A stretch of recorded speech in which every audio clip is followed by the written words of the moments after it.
Today I wanted to make a video about Jobin Higashikata, who is the eldest Higashikata son in the 5th generation. Making this video was a bit hard because unlike my Toru video, it isn't set in stone what people mostly think that he will do. There's opinions that differ here and there and everywhere, from he's the main villain, to he's a villain, to he's not that bad of a guy, to even my theory that he will end up sacrificing himself for Tsurugi. So that's right, I want to discuss my theory and what I predict that Jobin will do, which could be disproven by just one chapter. It's completely up to Araki at this point. We still don't know enough information about how the ending is going to play out. So I wanted to start off by saying Jobin is motivated by family like everyone else in this story. To give some examples, there is Kyo, who is motivated by her brother, there is Gappy, who is motivated by his mother, and there is Norisuke, who is motivated by his whole family. He's specifically motivated by his son, Tsurugi Higashikata,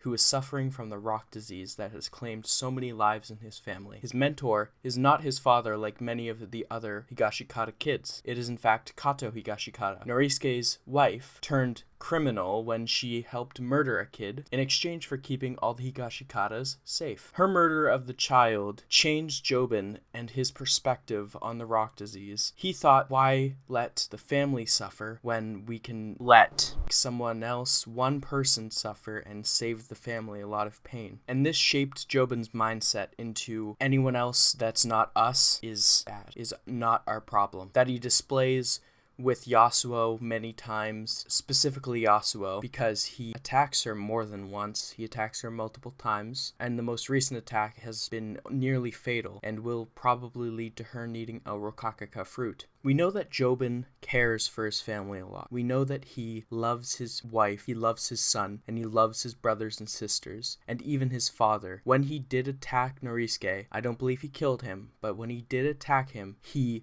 had tears in his eyes. It was completely something out of necessity, something his mother instilled in him, which motherhood is a big part of JoJolion. It is a big theme, just like fatherhood was for Steel Ball Run. Mothers influence all of JoJolion, from Holly to Kato to even Yasuo's mother in some ways. Now, I personally think that Jobin is going to go down the route of seeing his father's side and combining his mother and father and teaching Tsurugi that it's not all about selfishness, which Tsurugi kind of already knows, but he's going to instill it in him by sacrificing himself when Tsurugi isn't able to get a new Rokakaka fruit because potentially Yasuo got it, or Yasuo and Holly got it. And by sacrificing himself, he would conclude his story from being selfish and working with the rock humans to the benefit of his whole family, to using himself to benefit his family, to believing in the Higashikata values. And I know it's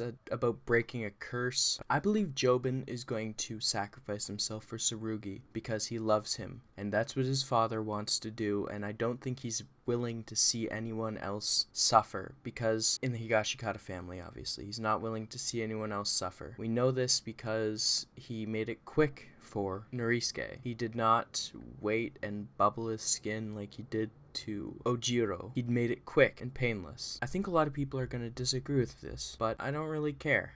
I'm just putting this out there to get it out there, because if it does happen, I'll be really proud that I did put it out there. So let it be known that I think Jobin is going to sacrifice himself for Tsurugi while protecting his family from Toru and maybe even the head doctor, or just mainly Toru. Anyways, make sure to leave a like and maybe even subscribe if you liked it. I will see you in the next video.